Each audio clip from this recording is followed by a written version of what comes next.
Greetings, Chairman Schatz, Vice Chair Murkowski, and distinguished members of the committee. Thank you for giving me this opportunity to be a hearing witness. I am Marilyn Vann, President of the Descendants of Freedmen of the Five Tribes Association. I am a Cherokee citizen and a Freedmen descendant. We support enforcement of 1866 treaty rights of Freedmen descendants. The tribes allied with the Confederate States to protect black chattel slavery. The 1866 treaties granted the Creek, Cherokee, and Seminole free and enslaved peoples and their descendants tribal citizenship rights. Choctaw freedmen were eventually adopted in 1885. Chickasaw freedmen were not members of the tribe at the time of the Dawes enrollment as per the federal courts. Many descendants today need services the same as their by-blood relatives. Poverty began of the freedmen during slavery. Later freedmen suffered from race massacres, segregation, and redlining. Freedmen descendants disenrollment began in 1979. The freedmen, members of the tribes that were disenrolled, were not allowed to vote on the disenrollments or only in nominal numbers.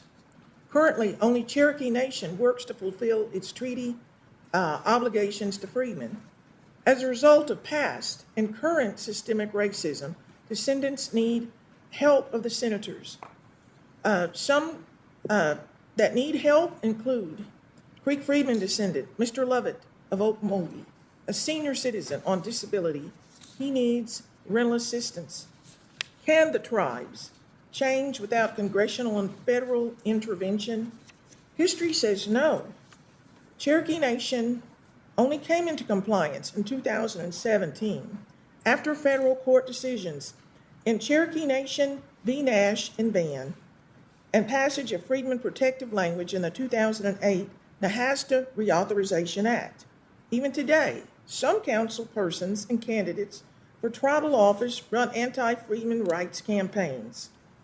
The Seminole Nation has worked to exclude freedmen descendants from receiving almost all services, even after losing the Seminole Nation v. Norton case, federal case, in 2002, and receiving directions from the DOI and HUD that the freedmen citizens qualify for services.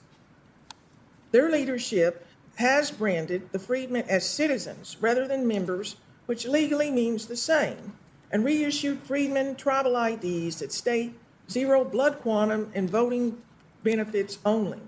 The Seminole tribal government has told other tribal nations and federal agencies the freedmen citizens do not qualify for services.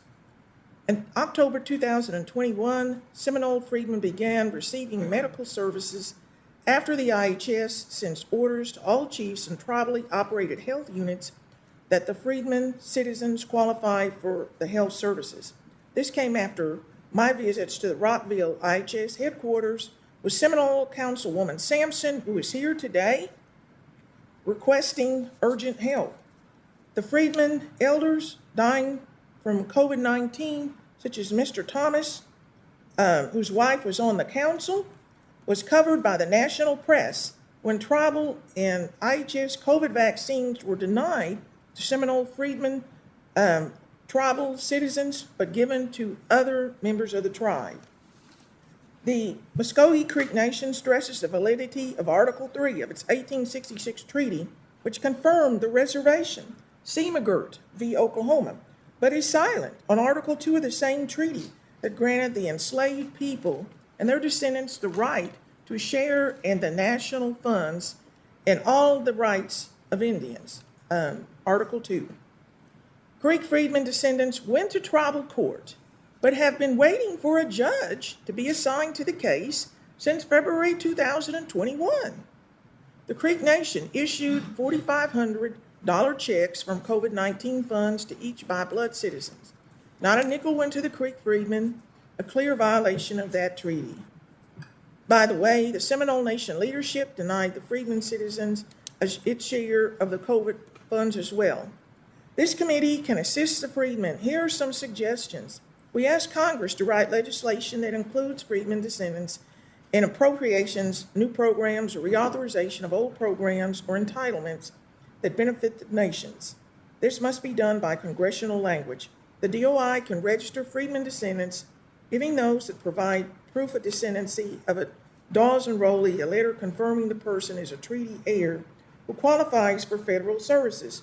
We request field hearings or local listening sessions to be held in Oklahoma by members and staff of the Senate Committee on Indian Affairs so more voices can be heard. We ask for investigations and CRS reports on the Freedmen Treaty issues. These do not equate citizenship, but would be a start. Thank you, Chairman.